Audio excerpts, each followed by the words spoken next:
Hello ಎಲ್ರಿಗೂ ನಮಸ್ಕಾರ. ಎಲ್ಲರೂ ಹೇಗಿದ್ದೀರಾ? ಚೆನ್ನಾಗಿದ್ದೀರಾ ಅಂತ ನಾನು ಅನ್ಕೋತೀನಿ. ಇವತ್ತಿನ ಲಾಗಲ್ಲಿ ಎನ್-ಟಿ ಮತ್ತೆ ಅನೋಮಲಿ ಸ್ಕ್ಯಾನ್ ಬಗ್ಗೆ ನಿಮ್ಮೆಲ್ರಿಗೂ ನನ್ನ ರಿಪೋರ್ಟ್ ಒಂದಿಗೆ ಲಾಗ್ ಮಾಡೋಕ್ಕೆ ಸ್ಟಾರ್ಟ್ ಮಾಡ್ತಿದ್ದೀನಿ. ಬನ್ನಿ ನನ್ನ ರಿಪೋರ್ಟ್ಸ್ ಎಲ್ಲ ಹೇಗಿದೆ, ಹಾಗೆ ನನ್ನ ಮೂಡ್ ಸ್ವಿಂಗ್ಸ್ ಹೇಗಿದೆ, ಮತ್ತು ಸಿ-ಎನ್ ಪ್ರೆಗ್ನೆನ್ಸಿಲಿ ಏನೇನು ನಾನು ಅನುಭವಿಸ್ದೆ, ಹಾಗೆ ಹೀಗೆ ಹೇಗಿದೆ, ಯಾವ ಥರ ಊಟ ಮಾಡ್ತಿದ್ದೀನಿ, ಅವಾಗ ಏನಾಗಿತ್ತು ಎಲ್ಲ ಎಲ್ಲ ತಿಳ್ಕೊಬೋದು. ಬನ್ನಿ ನೋಡೋಣ. ಸೊ ಇದು ನನ್ನ ಎನ್-ಟಿ ಸ್ಕ್ಯಾನ್ ರಿಪೋರ್ಟ್ ಆಗಿರುತ್ತೆ. ಇದು ಎನ್-ಟಿ ಸ್ಕ್ಯಾನ್ ರಿಪೋರ್ಟ್‌ನ ನಾನು ಎಲ್ಲಿ ನಾನು ಚೆಕಪ್ ಮಾಡಿಸಿದ್ದೆ ಎನ್-ಟಿ ಸ್ಕ್ಯಾನ್ ಎಲ್ಲ ಅಂದರೆ, ಇದು ದಾವಣಗೆರೆಯಲ್ಲಿ ಮಾಡಿಸಿದ್ದು. ಇದು ಒಂದೇ ಸ್ವಲ್ಪ ಈ ಥರ ಟಿಕ್ ಮಾರ್ಕ್ ಎಲ್ಲ ಈ ಥರ ಬಂದಿದೆ. ಇಲ್ಲೆಲ್ಲ ಪ್ರಿಂಟ್ ಬಂದ್ಬಿಡುತ್ತೆ. ಆ ಥರ ಇಲ್ಲಿ ಸ್ಕ್ಯಾನ್ ರಿಪೋರ್ಟ್ಸ್ ಕೊಡ್ತಾರೆ. ಸೊ ಇದೊಂದು ಸ್ಕ್ಯಾನ್ ನಾನು ಅಲ್ಲಿ ಮಾಡಿಸ್ಕೊಂಡೆ. ಆ್ಯಕ್ಚುಲಿ ಆ ಟೈಮಲ್ಲಿ ಅಲ್ಲಿದ್ವಿ. ಮತ್ತು ಟೈಮ್ ಆಗಿಬಿಡುತ್ತೆ ಇನ್ನು ಅಂತ ಎನ್-ಟಿ ಸ್ಕ್ಯಾನ್ ಅಲ್ಲೇ ಮಾಡಿಸಿದ್ವಿ. ಸೊ ಆ ಟೈಮಲ್ಲೇನೆ ಡಬಲ್ ಮಾರ್ಕರ್ ಕೂಡ ಟೆಸ್ಟ್ ಕೂಡ ಆಗಿತ್ತು. ಅದರಲ್ಲೂ ಲೋ ರಿಸ್ಕ್ ಅಂತ ಬಂದಿತ್ತು. ಸೊ ಇದಿಷ್ಟು ಚಿಕ್ಕದಾಗಿ ಕೊಟ್ಟಿದ್ರು. ಸೊ ಇಲ್ಲಿ ಮಾಡಿಸಿದ್ರೆ ತುಂಬ ದೊಡ್ಡದಾಗಿ ಒಂದು ಫೋಟೋ ಸಿಗೋದು ಬೇಬಿದು. ಇದು ನಂದು ಎನ್-ಟಿ ಸ್ಕ್ಯಾನ್ ರಿಪೋರ್ಟ್ ಆಗಿರುತ್ತೆ. ಆಂಟೀರಿಯರ್ ಬೇಬಿ ಅವಾಗಿಂದ ಇಲ್ಲಿವರೆಗೆ ಆಂಟೀರಿಯರೇ ಇರೋದು. ಇದು ನನ್ನ ಅನೋಮಲಿ ಸ್ಕ್ಯಾನ್ ರಿಪೋರ್ಟ್ ಆಗಿರುತ್ತೆ. 23 ವೀಕ್ಸು 1 ಡೇ. ಇವಾಗ 24 ವೀಕ್ಸ್ ಸ್ಟಾರ್ಟ್ ಆಗಿದೆ. ಸೊ ಇನ್ನು 2 ವೀಕ್ಸ್ ಕಳೆದ್ರೆ ಇನ್ನು 7 ಮಂತ್ಸ್ ಸ್ಟಾರ್ಟ್ ಆಗ್ತಾ ಇದೆ. ಅನೋಮಲಿ ಸ್ಕ್ಯಾನಲ್ಲಿ ಬೇಬಿ ಏಜು, ಹಾಗೆ ವೆಯ್ಟು, ಪೊಸಿಷನ್ ಆಯಿತು ಎಲ್ಲ ಸಿಗುತ್ತೆ. ನನ್ನ ಬೇಬಿ ಪೊಸಿಷನಲ್ಲಿ ತುಂಬ ಕಾಡ್ಸಿತ್ತು. ಸೊ ನೋಡ್ಬೋದು ಕೈ ಆ ಕಡೆ ತಿರ್ಕೊಂಡು ಮಲ್ಕೊಂಡ್ಬಿಟ್ಟಿದೆ. ಅದಕ್ಕೆ ತುಂಬ ವೆಯ್ಟ್ ಮಾಡಿ ಫೇಸ್ದು ಪೊಸಿಷನ್ ಚೆನ್ನಾಗಿ ಸಿಕ್ಕಿರಲಿಲ್ಲ. ಸೊ ವೆಯ್ಟ್ ಮಾಡಿ ಲಾಸ್ಟಲ್ಲಿ ಒಂದು ಫೋಟೋ ಕೊಟ್ಟಿದ್ದಾರೆ. FHR ಬಂದರೂ ಇದರಲ್ಲಿ 145 ಇದೆ ನಂದು. ಫೋಟೋಸ್ ಎಲ್ಲ ಇಷ್ಟೋ ಸಿಕ್ಕಿದೆ, ಬಟ್ ಅರ್ಥ ಆಗಲ್ಲ ಯಾವುದು ಅಂತ. ಇದು ನನ್ನ ಅನೋಮಲಿ ಸ್ಕ್ಯಾನ್ ರಿಪೋರ್ಟ್ ಆಗಿರುತ್ತೆ. ನೀವಿಲ್ಲಿ ನೋಡ್ಬೋದು 145 ಬಂದಿದೆ. ಎನ್-ಟಿ ಸ್ಕ್ಯಾನಲ್ಲಿ 160 ಸಮಥಿಂಗ್ ಇತ್ತು FHR. ಹಾಗೆ ಆಂಟೀರಿಯರ್ ಇದೆ. ಸಿಯಾ ಬಂದು ಪೋಸ್ಟೀರಿಯರ್ ಇದ್ಲು, ಇದು ಆಂಟೀರಿಯರ್ ಇದೆ. ಎಲ್ಲ ನೋಡ್ಬೋದು. ವೆಯ್ಟ್ ಕೂಡ ಇಲ್ಲಿ ಮೆನ್ಷನ್ ಮಾಡಿದ್ದಾರೆ. ಸೊ ಈ ಏಜ್ಗೆ ವೆಯ್ಟ್ ಎಲ್ಲ ನಾರ್ಮಲ್ ಆಗಿದೆ ಅಂತ ಡಾಕ್ಟರ್ ನಂಗೆ ಹೇಳಿದ್ರು. ಸೊ ನೋಸ್ ಬೋನ್ ಕೂಡ ಎಲ್ಲ 7 mm ಎಲ್ಲ ತೋರಿಸಿದ್ರು. ಸೊ ಲಾಸ್ಟ್ ಪ್ರೆಗ್ನೆನ್ಸಿ, ಈ ಪ್ರೆಗ್ನೆನ್ಸಿಲಿ ನನಗೆ ತುಂಬ ಚೇಂಜ್ ಇದೆ.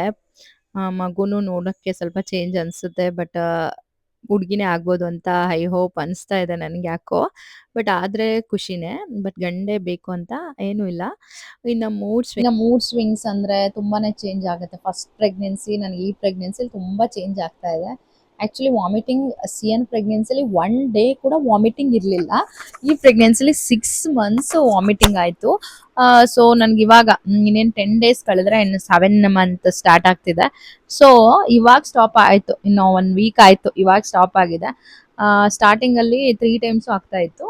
ಈಗ ಲಾಸ್ಟಲ್ಲಿ ಬ್ರೇಕ್ಫಾಸ್ಟ್ ಏನಾದ್ರು ಇಷ್ಟ ಇಲ್ಲದೆ ಇರೋದೇನಾದರೂ ತಿನ್ಬಿಟ್ರೆ ಸಡನ್ನಾಗಿ ಆಗಿಬಿಡೋದು. ಬಟ್ ಕ್ರೇವಿಂಗ್ಸ್ ಅಂದರೆ ಲಾಸ್ಟಲ್ಲಿ ನಂಗೆ ನೆನಪಾಗ್ತಾ ಇಲ್ಲ ಆ್ಯಕ್ಚುಲಿ ಸಿ-ಎನ್ ಪ್ರೆಗ್ನೆನ್ಸಿಯಲ್ಲಿ ಕ್ರೇವಿಂಗ್ಸ್ ಹೇಗಿತ್ತು ಅಂತ. ಬಟ್ ಎಲ್ಲ ಚೆನ್ನಾಗಿ ತಿಂತಾ ಇದ್ದೆ. ಈ ಪ್ರೆಗ್ನೆನ್ಸಿಯಲ್ಲಿ ಪರ್ಟಿಕ್ಯುಲರ್ ಸ್ವೀಟ್ ಬೇಕನ್ಸುತ್ತೆ ಚೆನ್ನಾಗಿ. 1 ವೀಕ್ಲಿ ಒನ್ಸ್ ಆದರೂ ಪಾಯಸ ಅದು ಇದು ಬೇಕು ಹಂಗೆ ಕೇಳ್ತಾನೆ ಇರ್ತೀನಿ. ಇನ್ನು ಧಾರವಾಡ ಪೇಡ ಎಲ್ಲ ತುಂಬ ಇಷ್ಟಪಟ್ಟೆ. ಅದಕ್ಕೆ ನಮ್ಮ ಅತ್ತೆ ಧಾರವಾಡದಿಂದ ಕಳಿಸಿದ್ರು ನಮ್ಮ ಚಿಕ್ಕತ್ತೆ 2 ಬಾಕ್ಸು. 1 ಬಾಕ್ಸ್ ಫಸ್ಟ್ ಡೇನೇ ಖಾಲಿ ಮಾಡಿದೆ. ಸೊ ಚೆನ್ನಾಗಿ ಸ್ವೀಟ್ಸ್ ತಿಂತಾ ಇದ್ದೀನಿ ಚೆನ್ನಾಗಿ.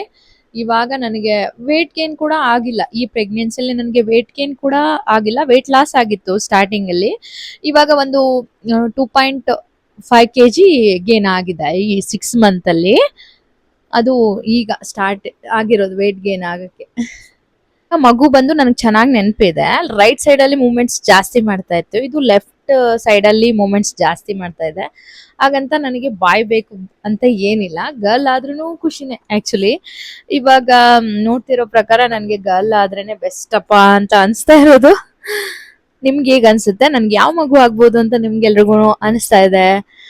ಲಾಸ್ಟು ಇವಳದು ಹಾರ್ಟ್ ಬೀಟ್ ಎಲ್ಲ ತುಂಬ ಜಾಸ್ತಿನೇ ಇತ್ತು, 160 180 ಹೋಗಿತ್ತು.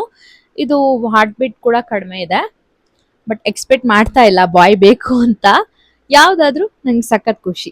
ಒಟ್ಟಿನಲ್ಲಿ ಹೆಲ್ದಿ ಬೇಬಿ ಬೇಕು ಅಂತ ದೇವರಲ್ಲಿ ಕೇಳ್ಕೊತಿದ್ದೀವಿ. ಆ ಮತ್ತೆ ಮೂಮೆಂಟ್ಸ್ ನನಗೆ ಲಾಸ್ಟ್ ಪ್ರೆಗ್ನೆನ್ಸಿಯಲ್ಲಿ ಬೇಗನೆ ಸ್ಟಾರ್ಟ್ ಆಗಿತ್ತು. ಇವಾಗ ಸ್ವಲ್ಪ ಲೇಟ್ ಆಗಿದೆ. ಈಗ 6 ಮಂತಲ್ಲಿ ನನಗೆ ಸ್ಟಾರ್ಟ್ ಆಗಿದ್ದು ಮೂಮೆಂಟ್ಸ್ ಎಲ್ಲ. ಅದು ಕಿಕ್ ಎಲ್ಲ ಸ್ಲೋ ಆಗಿ ಮಾಡುತ್ತೆ. ಸಿಯಾ ಮಾತ್ರ ಚೆನ್ನಾಗಿ ಕುಣಿತಾ ಇದ್ಲು ಹೊಟ್ಟೆಲಿ. ಸರ್ಯಾಗಿ ಒದಿತಾ ಇದ್ಲು. ಹಂಗೆಲ್ಲ ಮಾಡ್ತಿದ್ಲು ಸಿಯಾ. ಅವಳು ಪ್ರೆಗ್ನೆನ್ಸಿಯಲ್ಲಿ ಫೋಟೋ ಎಲ್ಲ ಚೆನ್ನಾಗಿ ಸಿಕ್ಕಿದೆ. ಆದ್ರೆ ಈ ಬೇಬಿ ಸ್ಕ್ಯಾನಿಂಗ್ ಅಲ್ಲಿ ತುಂಬಾ ಕಾಡ್ಸುತ್ತೆ ಗೊತ್ತಾ, ಯಾವಾಗ ನೋಡಿದ್ರು ಮಲ್ಕೊಂಡೇ ಇರುತ್ತೆ ಹಂಗೆ ಕೈ ಹಿಡ್ಕೊಂಡು. ಮೊನ್ನೆ ಅನೋಮಲಿ ಸ್ಕ್ಯಾನ್ಗೆ ಹೋದಾಗ ಲಾಸ್ಟ್ ಮಂತ್ ಅಲ್ಲಿ ಅನೋಮಲಿ ಸ್ಕ್ಯಾನ್ ಅಲ್ಲಂತೂ ಮುಖ ಹೆಂಗ್ ಹಿಡ್ಕೊಂಡು ಮಲ್ಕೊಂಡ್ಬಿಟ್ಟಿದೆ. 1 ಅವರ್ ಎದಲ್ತಾನೆ ಇಲ್ಲ. ನಮ್ದು 2 ಅವರ್ ಆಯ್ತು. ಮನೆಗೆ ಬೇರೆ ಪ್ರವಿ ಚಿಕ್ಕಮ್ಮ ಬಂದಿದ್ರು.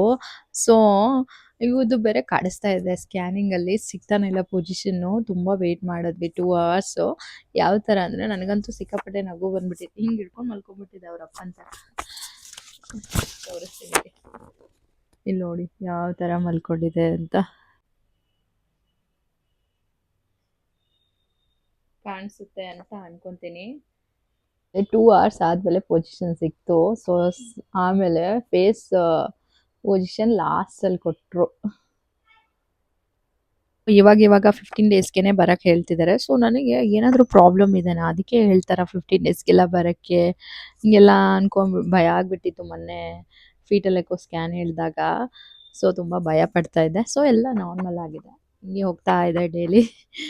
ಚೆಕಪ್ ಅಂದ್ರೆ ಎಲ್ಲ ಚೆಕಪ್. ಡೆಲಿವರಿ ಮಾತ್ರ ದಾವಣಗೆರೆಯಲ್ಲಿ ಪ್ಲಾನ್ ಮಾಡ್ತಾ ಇರೋದು. ಸೊ ಲಾಸ್ಟ್ ನಂದು ಡೆಲಿವರಿ ಸಿಯಂದು ಅಲ್ಲೇ ಆಗಿರೋದು ಅಂತ. ಈ ಡೆಲಿವರಿನೂ ಕೂಡ ಅಲ್ಲೇ ಪ್ಲಾನ್ ಮಾಡ್ತಾ ಇದ್ದೀವಿ.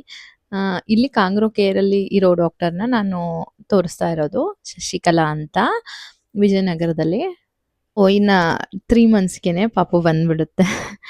ಸೊ ಇನ್ 3 ಮಂತ್ಸ್ ಅಷ್ಟೇನೆ ನನ್ನ ಪ್ರೆಗ್ನೆನ್ಸಿ ಜರ್ನಿ. ಇನ್ನ ಲಾಸ್ಟ್ ಈಗ NT ಆಯ್ತು, ಅನೋಮಲಿ ಆಯ್ತು, ಫೀಟಲ್ ಎಕೋ ಆಯ್ತು. ಅಲ್ಲಿ ಪ್ರೆಗ್ನೆನ್ಸಿ ಸ್ಕ್ಯಾನ್ ಮುಂಚೆ ಮಾಡಿದ್ರು. ಆಮೇಲೆ ಇನ್ನ ಗ್ರೋತ್ ಸ್ಕ್ಯಾನ್ ಇದೆ 7 ಮಂತ್ಸ್ ಎಂಡಲ್ಲಂತೆ. ಸೊ ಇನ್ನ 10 ಡೇಸ್ ಕಳೆದ್ರೆ 7 ಸ್ಟಾರ್ಟ್ ಆಗ್ತಿದೆ. ಸೊ ಆಮೇಲೆ ಗ್ರೋತ್ ಸ್ಕ್ಯಾನ್ದು ರಿಪೋರ್ಟ್ ಒಂದಿಗೆ ನಾನು ನಿಮ್ಮೆಲ್ರಿಗೂ ಸಿಗ್ತೀನಿ. ಹಾಗೆ ನಮ್ಮ ರಿಪೋರ್ಟ್ ನೋಡಿದ್ರೆ, ನನಗೆ ಸಿಂಟಮ್ಸ್ ನೋಡಿದ್ರೆ ನಿಮಗೆಲ್ಲ ಯಾವ ಮಗು ಆಗುತ್ತೆ ಅಂತ ಅನ್ಸುತ್ತೆ. ನನ್ನ ಫೇಸ್ ಮಾತ್ರ ಮೂಗು ಒಂಚೂರು ದಪ್ಪ ಆಗ್ತಾ ಇದೆ, ಹಾಗೆ ಕಲರ್ ಡೌನ್ ಆಗಿದೆ, ಹಿಂಗಾಗಿದೆ. ಸಿಎನ್ ಸ್ಕ್ಯಾನ್ ರಿಪೋರ್ಟ್ಸು ನಿಮಗೆ ಏನಾದರೂ ಇಂಟ್ರೆಸ್ಟ್ ಇದ್ದರೆ ಅದ್ರದ್ದೊಂದು ಲಾಗ್ ಮಾಡಿ ಹಾಕ್ತೀನಿ. ಆ್ಯಕ್ಚುಲಿ ಈ ರಿಪೋರ್ಟ್ಸು ಮತ್ತು ಸಿಎನ್ ರಿಪೋರ್ಟ್ಸು ಕಂಪ್ಲೀಟಾಗಿ ಚೇಂಜ್ ಇದೆ. ಬಟ್ ಹಾಗಂತ ನನಗೆ ಬಾಯ್ ಹುಟ್ಟುತ್ತೆ ಅಂತ ಏನೂ ಅನ್ಕೊಳಕ್ಕಾಗಲ್ಲ. ನೋಡೋಣ ಯಾವುದು ಆಗುತ್ತೆ ಅಂತ ನಿಮ್ಗೆಲ್ರಿಗೂ ಅನಿಸುತ್ತೆ ಅಂತ ಕಮೆಂಟ್ ಮಾಡಿ. ಸೊ ಈ ಲಾಗ್ ನಿಮ್ಮೆಲ್ರಿಗೂ ಇಷ್ಟ ಆಯಿತು ಅಂತ ನಾನು ಅನ್ಕೋತೀನಿ. Thanks for watching. Please support ಮಾಡಿ, ಹಾಗೆ ಸಪೋರ್ಟ್ ಮಾಡಿ ಅಂತ ಹೇಳ್ತಾ, ನಮ್ಮ ಈ ಚಾನಲ್ನ ಫಸ್ಟ್ ಟೈಮ್ ನೋಡ್ತಾ ಇದ್ರೆ ಸಬ್ಸ್ಕ್ರೈಬ್ ಮಾಡಿ. ಹಾಗೆ ನೆಕ್ಸ್ಟ್ ಒಂದು ಇಂಟ್ರೆಸ್ಟಿಂಗ್ ಲಾಗ್ ಒಂದಿಗೆ ನಾನು ನಿಮ್ಮೆಲ್ರಿಗೂ ಸಿಗ್ತೀನಿ ಅಂತ ಹೇಳ್ತಾ, ಟಿಲ್ ದೆನ್ ಟೇಕ್ ಕೇರ್, ಬಾಯ್.